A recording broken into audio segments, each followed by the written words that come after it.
Hi, I'm Yaritza Baez, business coach, and I help female entrepreneurs in the early stages of their coaching or service-based business improve their productivity, manage their time effectively, automate processes so they reduce their stress, have more time, and more profits.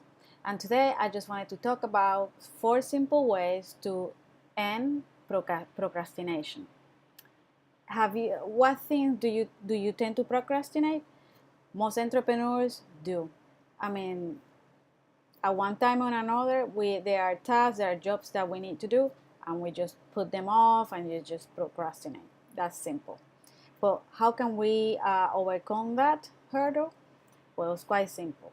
The first way would be to make a to-do list. And you make a whole list of all the things that you have to do, and then you decide what you will delegate to a virtual assistant in case that you have one.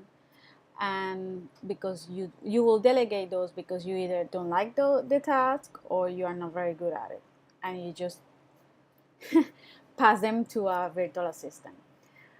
I also recommend that your to-do list is not more than 3 to 4 things in a day. So that's usually how I do it.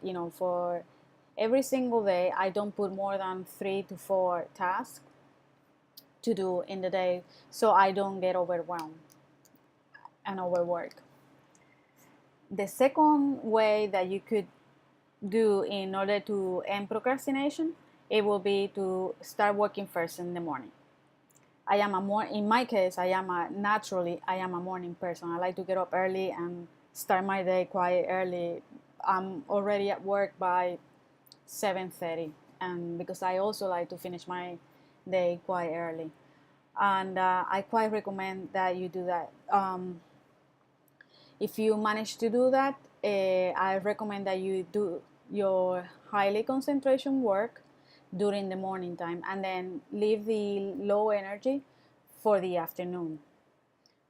And that's it's quite effective because you are rested, you are fresh, and so you can head on with the big task. No? And the other one will be, the third one is take frequent breaks. I also highly recommend that, and that's something again that I do on my daily life when I'm working. And it would be, I recommend that you use the Pomodoro technique, which you work periods of 25 minutes and then you take a 5-minute break and then you go back and work again 25 minutes and so on. So after 25 minutes period of work, you take a 15-20 minute break. Also, your 5-minute breaks, they could be 10 minutes. Is that what you will prefer? But during that time, you come off out of the computer, take a walk, have a cup of coffee or tea, check on the mail, or just chill out for 5-10 minutes and then get back to work. Because there are many occasions where we are stuck on something and it's like, oh my god, how can I do that? I can figure this thing out. How can I do it? And we just stay on that computer, draining our energy right in front of it.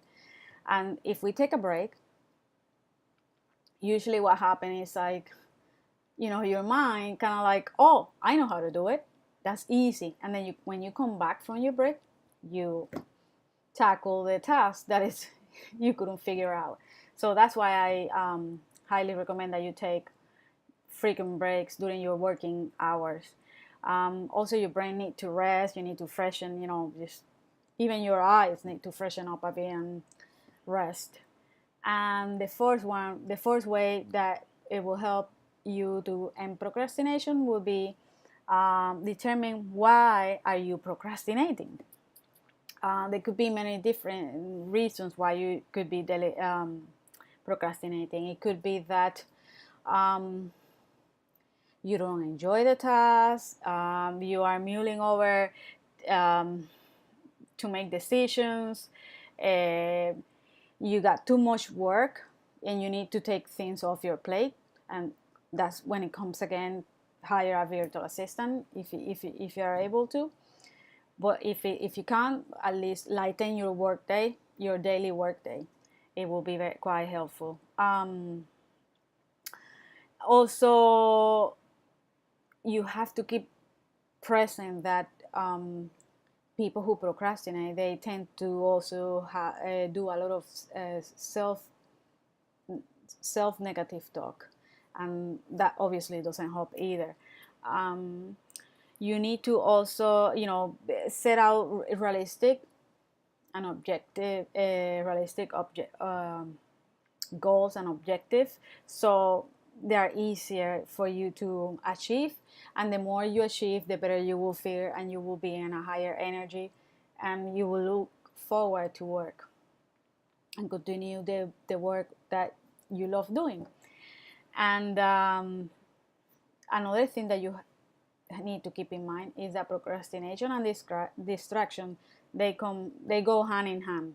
So you have to be very watchful about the things that distract you, that could also be leading you to be procrastinating. Okay, so in that, procrastination is not it's not just about work, but it's also in, it could be that you're procrastinating about losing weight, and not just necessarily about work, as you know. And for whatever reason, if you are trying to lose, for example, 10 pounds, but you keep putting it off, oh, maybe right before Christmas or after the new year or whatever. So look for that why it is that, why are you procrastinating. So once you figure that one out, it will be much easier also to deal with it. Okay, so basically those are my 4 simple ways to end procrastination. I hope you find them helpful. And especially, you are able to apply them, especially taking frequent breaks. Use a Pomodoro app. That's very helpful. I use that. So it's like a timer. It's on my computer, and after 25 minutes I take a 5-minute break, and then I'll go back to work. I find it quite helpful, because sometimes we get really caught up in the work that we are doing and forget about taking breaks. But taking breaks is very important too. So thank you for watching. I will have tell me why is that you are, what things are you procrastinating, and tell me your why of your procrastination. So thank you for watching, and I'll have a link for a resource directory with 21 hacks to end procrastination and grow your business. The link, it will be on the comments below. Okay, thank you for watching. Until next time.